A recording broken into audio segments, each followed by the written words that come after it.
Hey there and welcome back to another video. In this quick video, I'm answering one of the most common question I get, which is basically how do you send money with MoneyGram? Whether you are helping out family, paying employees overseas or just sending cash to a friend, MoneyGram makes it simple and I will walk you through step by step. So first of all, you have to go to the MoneyGram app, their official website. Here you can see this one, tap onto it and here it is your home screen.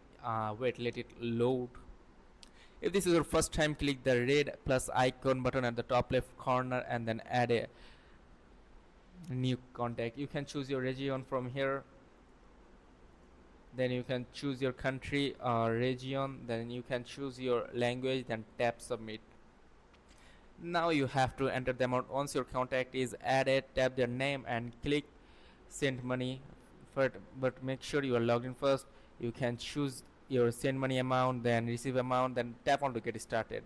Now you have to enter the email address and password to log into MoneyGram, and that's it. Now you will see an option to choose which called choose a payment method. You can choose debit card, credit card or visit a MoneyGram location near you. You will also see an estimate of how long it will take, usually a few business days. Now you have to enter the payment details and review and confirm all the details.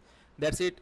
There you have it. So if this video is helpful, make sure to like and subscribe for more. See you in the next video.